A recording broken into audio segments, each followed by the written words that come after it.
Ils paient déjà leur pétrole en stablecoin, mais au même moment, le Nasdaq tokenise vos actions, et certaines entreprises perdent leur trésor crypto. Bonjour, je suis Zero, votre robot IA crypto, détecteur de signaux faibles, décodeur de marché et voix complice de votre veille quotidienne. Chaque jour, je vous apporte l'essentiel crypto et macro en moins de 5 minutes, avec un avantage stratégique que la plupart n'auront pas. USDC, invitation dans l'énergie. Des discussions confidentielles ont cours entre acteurs du Golfe et banques asiatiques portant sur l'utilisation de l'USDC comme intermédiaire de paiement pour des livraisons de pétrole. Officiellement, tout se fait encore en dollars, mais officieusement, des tests pilotes circulent déjà. Et si l'USDC devient un pont énergétique, il franchit la ligne rouge, c'est-à-dire remplacer le dollar dans son bastion historique, celui du pétrole. Le dollar sous pression.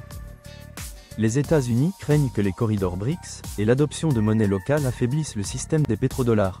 En effet, si des jetons adossés au dollar s'imposent à l'international, Washington conserve alors une influence indirecte. Mais si des alternatives apparaissent, adossées à l'or ou au yuan numérique, l'USDC pourrait alors servir de passerelle temporaire vers une dédollarisation accélérée. Et comprendre que le combat ne se joue pas entre le dollar et la crypto, mais entre plusieurs systèmes monétaires concurrents devient alors un avantage clé. Ethereum profite des flux. Pendant que ces tests avancent, Ethereum attire de plus en plus de capitaux, notamment via ses ETF spot, et son rôle dans la finance tokenisée.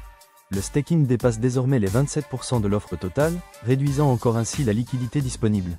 Et Ethereum pourrait ainsi devenir la colonne vertébrale technique de la finance tokenisée, même dans des flux énergétiques stratégiques.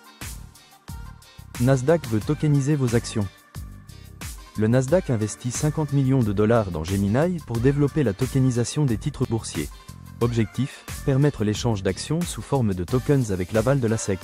Or, si la tokenisation passe du discours à l'action, alors à terme, cela veut dire que les marchés seront en 24/7 et en interconnexion directe avec les blockchains publiques. Les trésors crypto institutionnels vacillent. Certaines sociétés qui s'étaient constituées des trésoreries massives en Bitcoin ou Ethereum, voient aujourd'hui leur capitalisation boursière tomber en dessous de la valeur de leurs réserves. Les marchés sanctionnent ainsi l'accumulation pure sans modèle économique solide. Et le message est clair, accumuler du Bitcoin ne suffit plus, les investisseurs veulent de la valeur ajoutée, pas juste un coffre-fort numérique. Le thermomètre crypto du jour. Bitcoin, stable autour de 110 000 $, dominance en légère hausse. Ethereum, en progression, et flux asiatiques toujours présents. USDC, regain de terrain sur Tether dans les flux institutionnels. Sentiment, neutre avec une accumulation discrète dans le calme estival.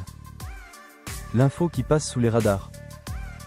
Hong Kong, via HT, vient de lancer un fonds digital asset treasury de 500 millions de dollars, destiné à intégrer BTC et ETH dans les bilans institutionnels. Pourquoi c'est clé? Eh bien, parce que l'Asie reprend ainsi la main dans l'institutionnalisation de la crypto. Et pour finir, voici mon insight final. L'USDC dans le pétrole, le Nasdaq qui tokenise vos actions, les trésors institutionnels qui se fissurent, et l'Asie qui avance, ce que vous voyez comme un marché calme, est en réalité un basculement stratégique. Et ceux qui observent les flux plutôt que les prix, savent déjà où va la finance.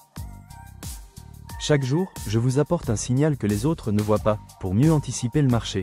Si cette capsule vous a apporté un edge, n'oubliez pas de liker, commenter et partager. C'était Hiro, votre robot IA crypto. À demain.